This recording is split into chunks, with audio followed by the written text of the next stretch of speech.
Hello भाई लोग, जय हिंद। तो हम लोग पढ़ रहे थे प्रॉफिट एंड लॉस, लाभ और हानि, प्रश्न संख्या 55 तक कर लिए थे। आज हम करेंगे 56 से। तो 56 करने से पहले सबसे पहले एक क्वेश्चन हम लिखते हैं, आपको दिख रहा होगा, इसको करके देखते हैं। उसके बाद हम प्रश्न संख्या 56 को देखेंगे, ठीक है। तो जो प्रश्न है हम पढ़ लेते हैं। कहता है एक आदमी दो वस्तुएं समान कीमत पर बेचता है। एक आदमी दो वस्तुएं समान कीमत पर बेचता है। यदि एक पर उसे 10% का लाभ हो तथा दूसरे पर 10% की हानि होती है तो उसका लाभ या हानि परसेंट बताओ, कुल मिलाकर क्या होगा।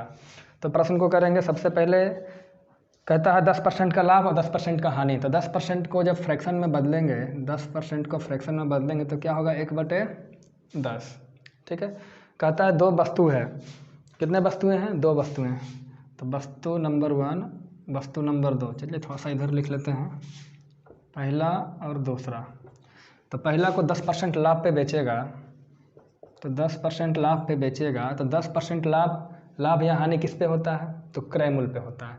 तो क्रय मूल्य पे होता है तो इस 10 को हम मान लेते हैं क्रय मूल्य।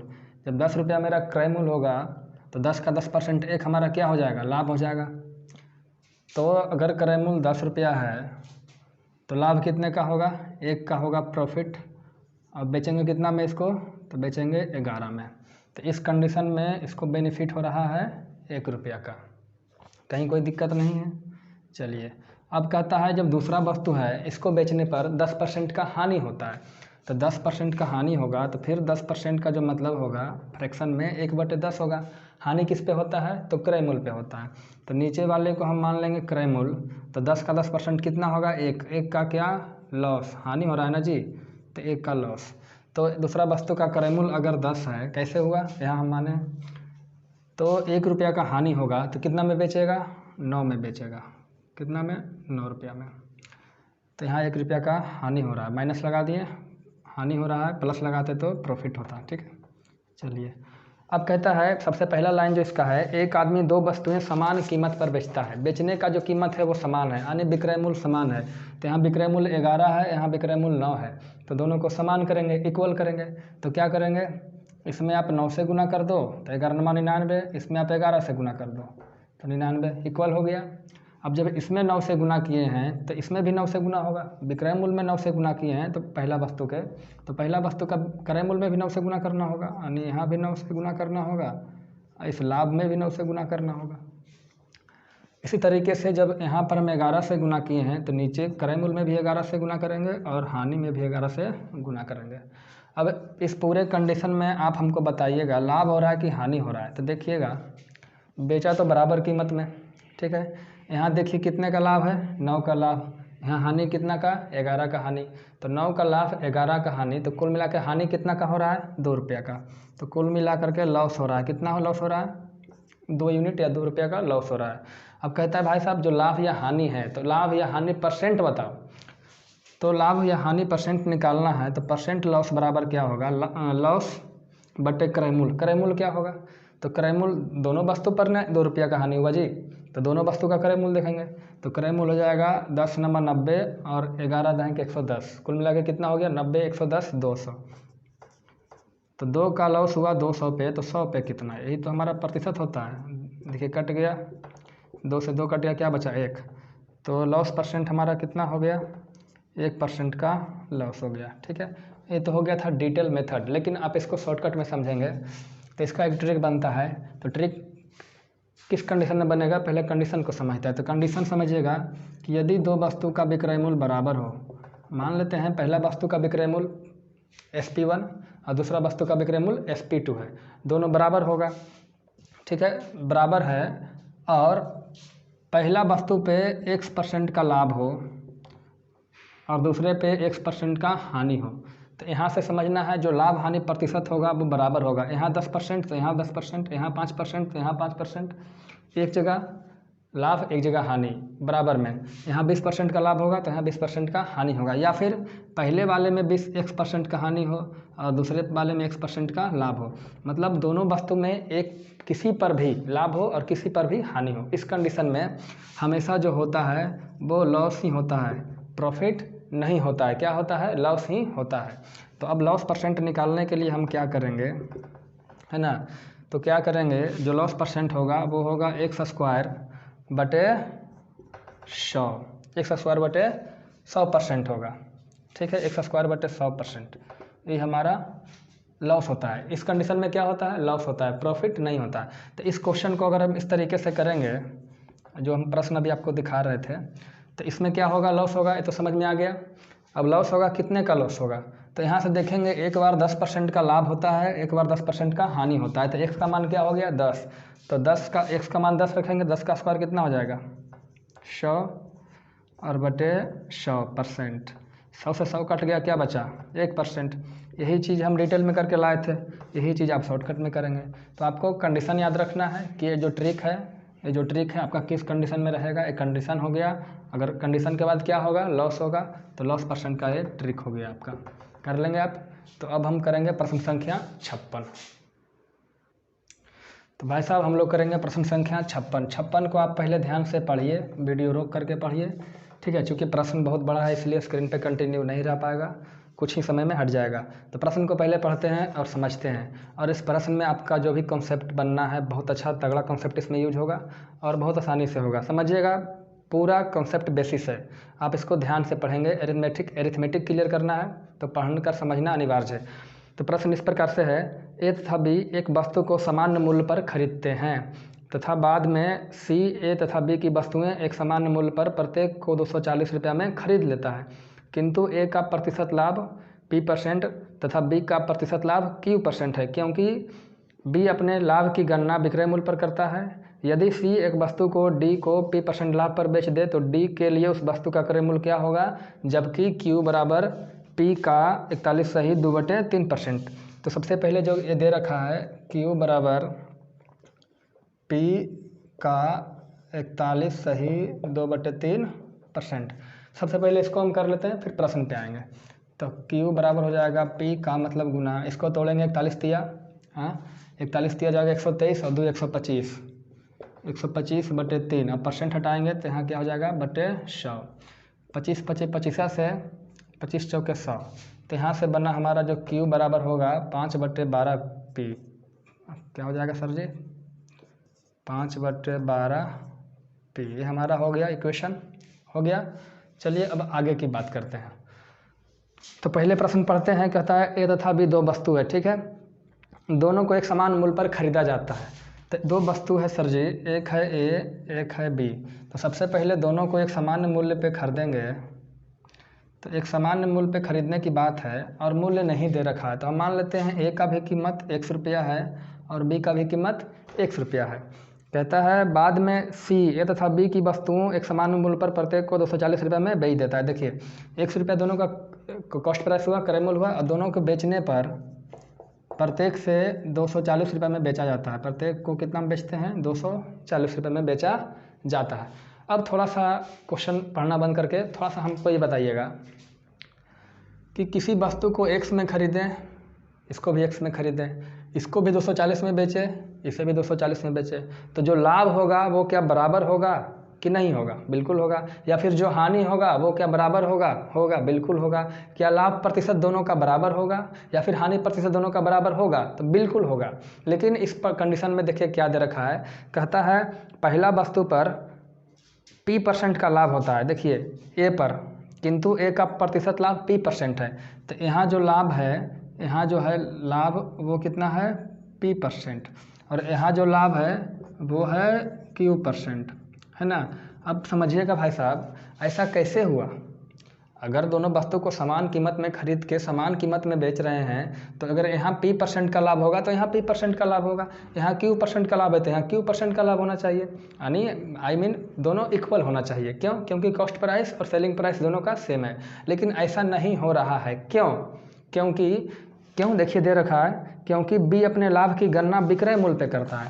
जो B वस्तु है ना, इसका जो लाभ का गणना होता है वो किस पे होता है? विक्रय मूल्य पे। तीर के निशान पे ध्यान दीजिएगा, ऊपर से नीचे ले गए हैं, इसका मतलब है विक्रय मूल्य पे गणना किया गया है।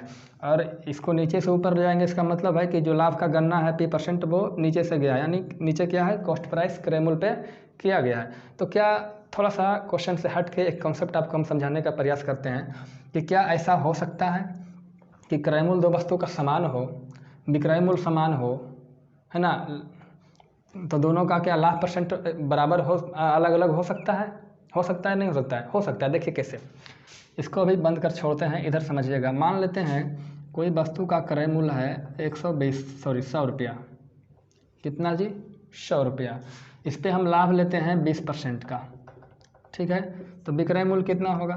तो 100 का 20% लाभ कितना रुपया लाभ होगा? 20 रुपया। 100 का 20% 120 होगा, तो हमारा विक्रय मूल्य क्या हो जाएगा?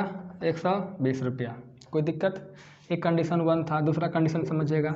मान लेते हैं किसी वस्तु को 100 रुपया में ख़रीदा गया है ना, और इसमें भी लाभ हुआ है 20% का, और इसको बेच दिया गया है कितना में? तो इसको बेच दिया जाए आपका 120 रुपया में। देखिए सेम कंडीशन है, क्रय मूल्य बराबर लाभ बराबर विक्रय मूल्य बराबर, ठीक है। लेकिन इसमें जो प्रॉफिट कहाँ गया सर जी, है ना, देखिए 20% का लाभ हो रहा है। कोई दिक्कत? तो हम ऐसा करते हैं, थोड़ा सा इसको बैक जाना है। तो हम मान लेते हैं 20 रुपया का लाभ हुआ। क्या करना है सर जी? 20 रुपया का लाभ हुआ।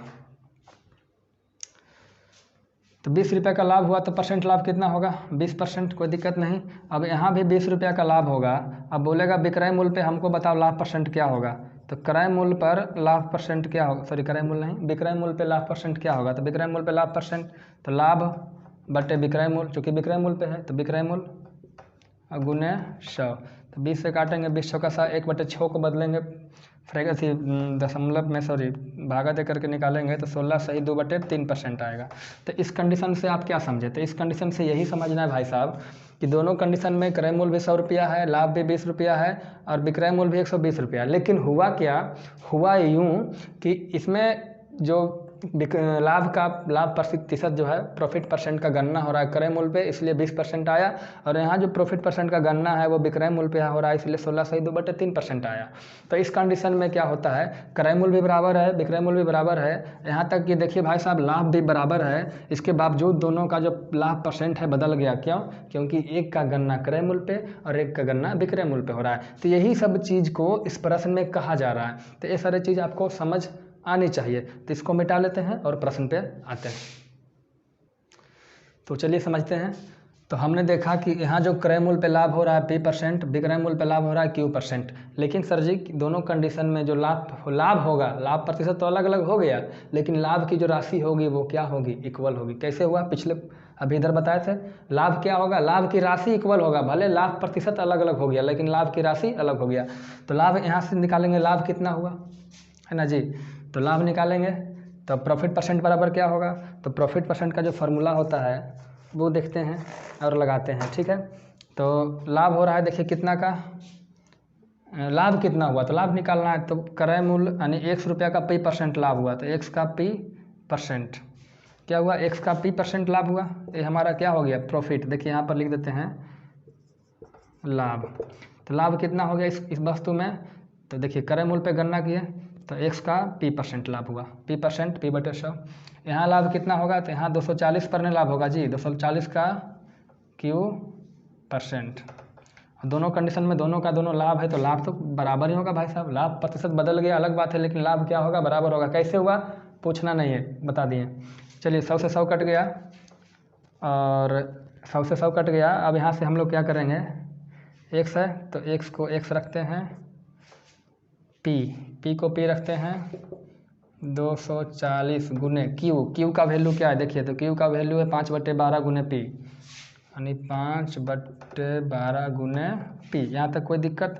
p से p कट गया ना जी। 5 से काटेंगे, 12 से काटेंगे, 12 दूनी 24, 20 बार में कटा, तो x बराबर क्या हो गया? 100 रुपया। तो x बराबर 100 रुपया। इसका मतलब क्या समझे? तो इसका मतलब समझना है कि दोनों वस्तु का जो क्रय मूल्य है वो 100 रुपया है। क्रय मूल्य क्या है?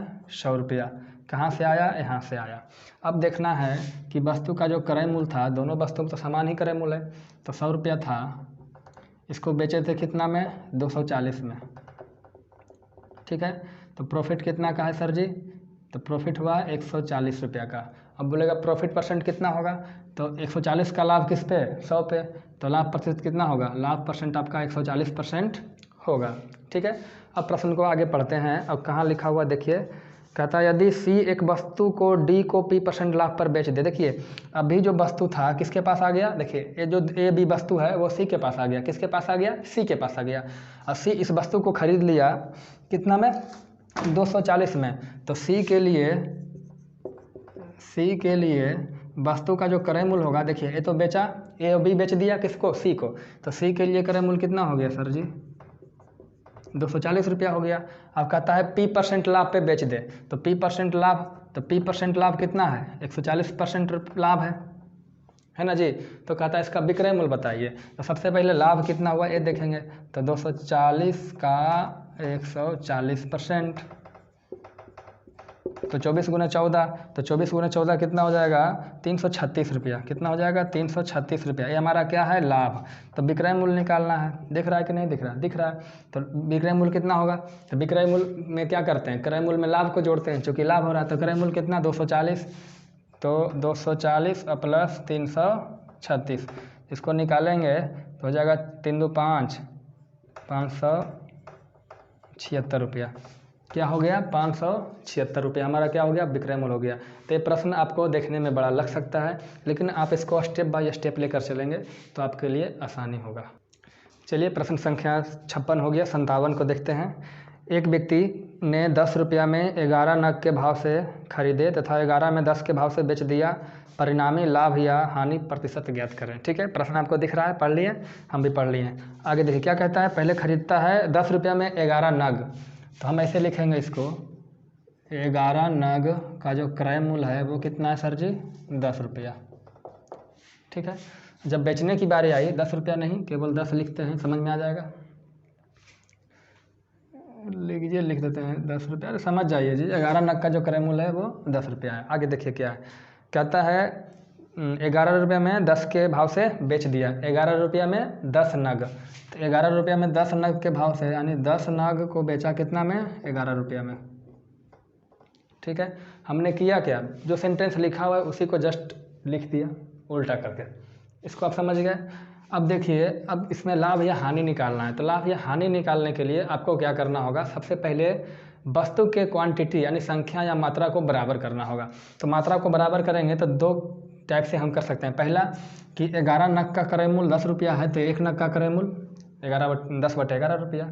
इस तरीके से 10 नग का विक्रय मूल्य 11 रुपया, तो 1 नग का विक्रय मूल्य 11/10 रुपया। तो क्रय मूल्य भी एक वस्तु का आ जाएगा 1 नग, और एक नग का विक्रय मूल्य भी आ जाएगा, घटा करके प्रॉफिट एंड लॉस निकाल लेंगे। तो उस कंडीशन में क्या होगा, प्रॉब्लम होगा। प्रॉब्लम क्या होगा वो भी बता दें, चलिए कैसे होगा प्रॉब्लम, देखिए इधर बताते हैं प्रॉब्लम कैसे होगा।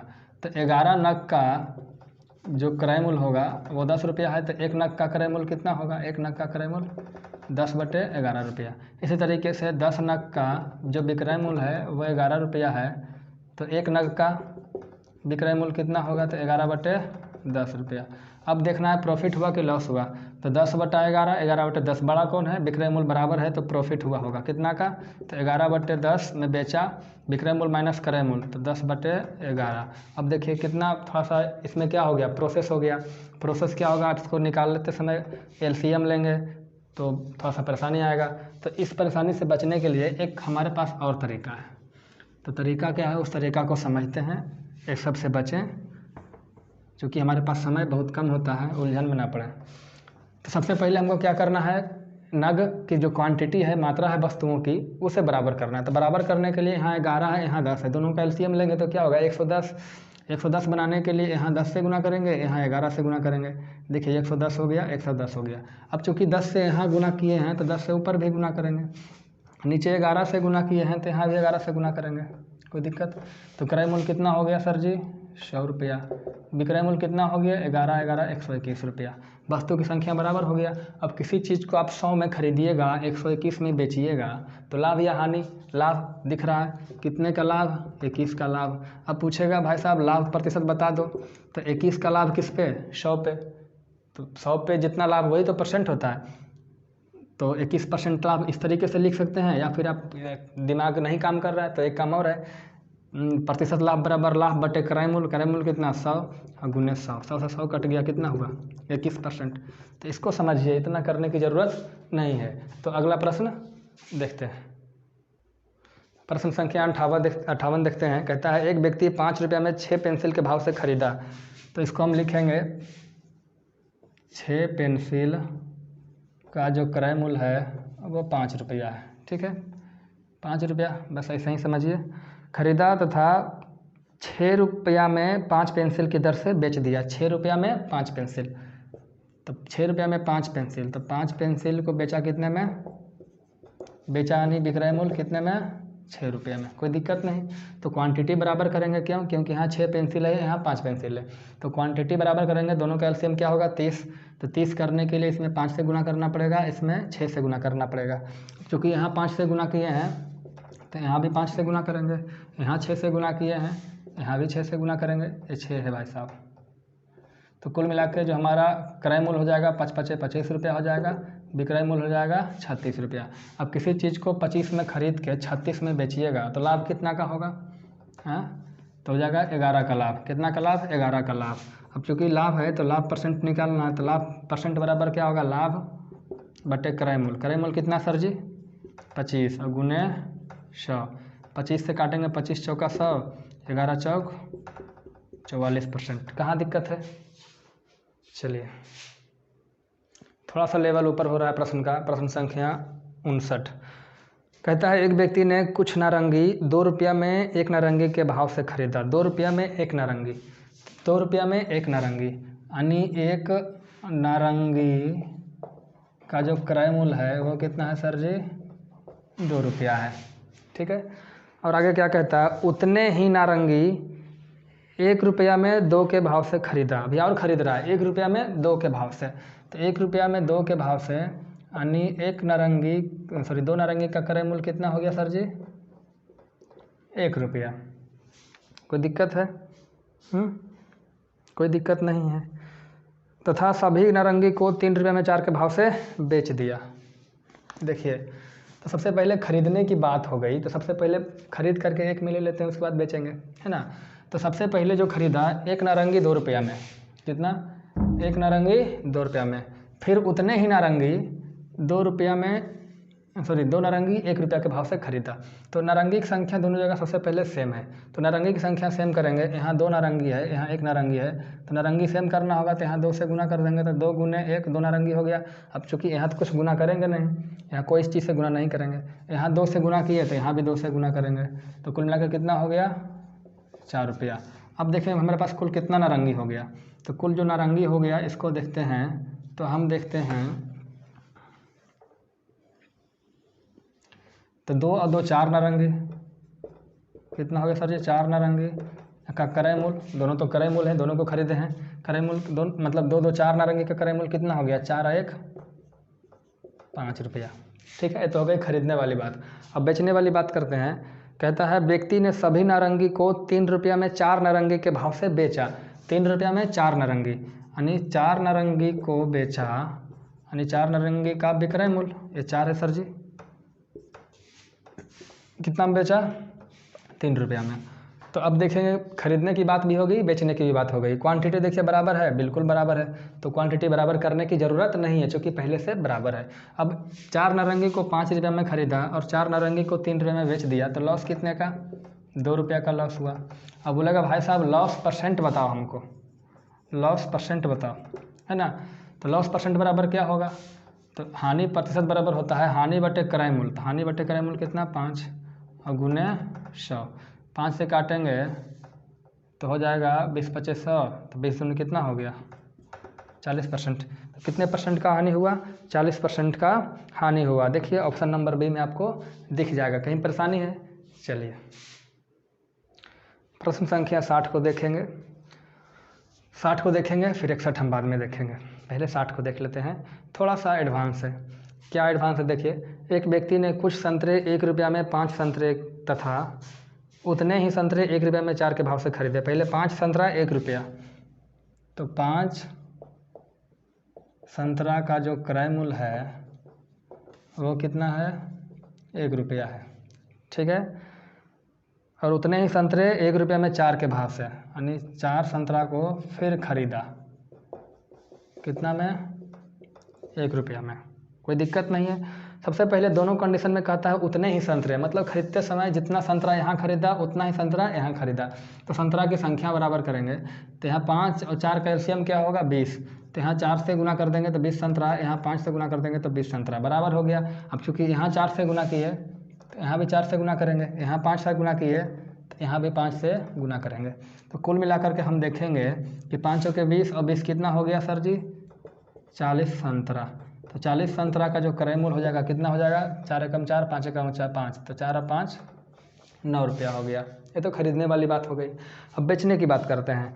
कहता है व्यक्ति ने सभी संतरे 2 रुपया में 9 संतरे के भाव से बेच दिए। 2 रुपया में 9 संतरे, तो कैसे बेचा, 9 संतरा का विक्रय मूल्य कितना है 2 रुपया।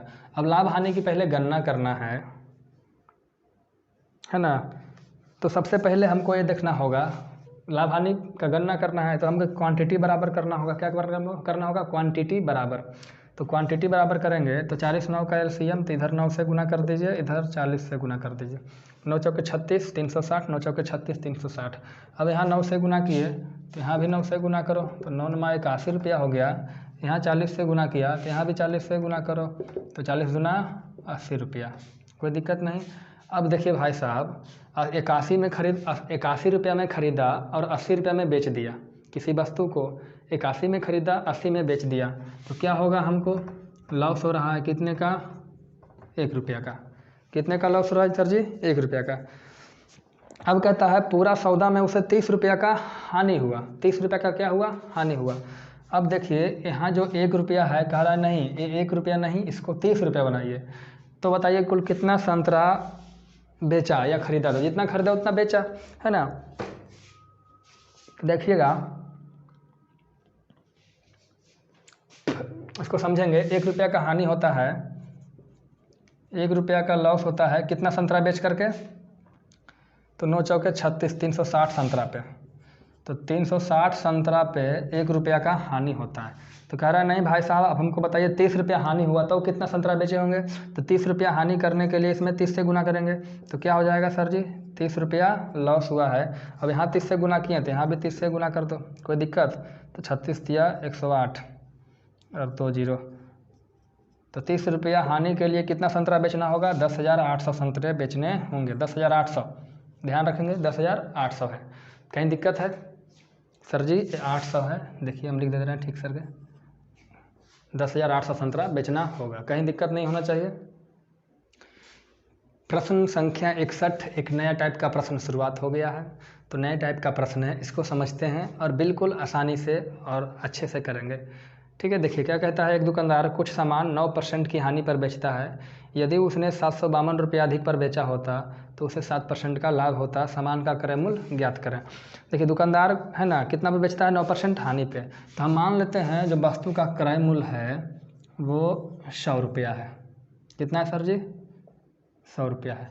तो 100 रुपये में वस्तु को खरीदा और कहता है इसको 7% हानि पर बेचता है, सॉरी 9% हानि पर बेचता है। तो जब इसको 9% के हानि पे बेचेगा,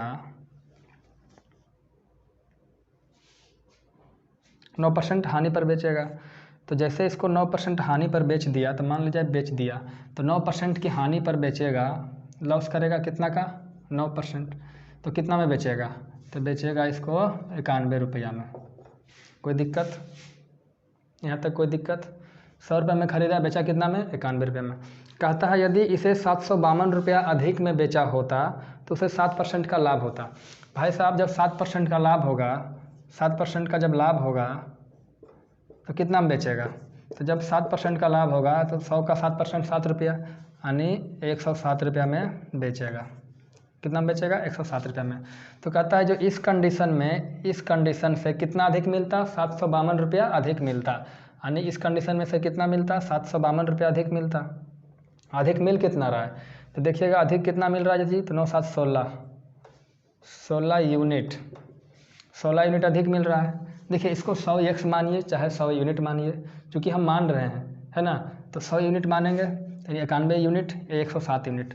तो हम बोल रहे हैं कि 100 यूनिट का क्या होता है, अधिक मिलता है, इसको 100 यूनिट अधिक मिलता है। और किताब में क्या कर रहा है कि इसे कहाँ गया सर जी? 752 रुपया अधिक मिलता है, यानी जिसको हम 16 यूनिट बोल रहे हैं इसी को प्रश्न में 752 यूनिट बोल रहा है।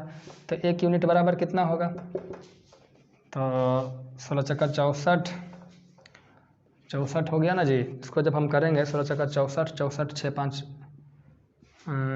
6 5 11 16 7 72 से 47। 1 यूनिट कितना हो गया? 47 रुपया। 1 यूनिट कितना हो गया? 47 रुपया। ये भी रुपया हो गया। तो कहता है वस्तु का क्रय मूल्य ज्ञात करें। तो क्रय मूल्य कितना है सर जी? 100 यूनिट। 1 यूनिट 47, तो 100 यूनिट, तो 100 गुने 47 कितना हो गया सर जी? 47 रुपया। यही हमारा उत्तर हो गया। कहाँ दिक्कत है? किसी को दिक्कत है? चलिए, तो आज हम प्रश्न संख्या 61 तक किए। अगले वीडियो में हम प्रश्न संख्या 62 से करेंगे। कोई दिक्कत हो तो ज़रूर बताइएगा। तब तक के लिए जय हिंद, जय भारत।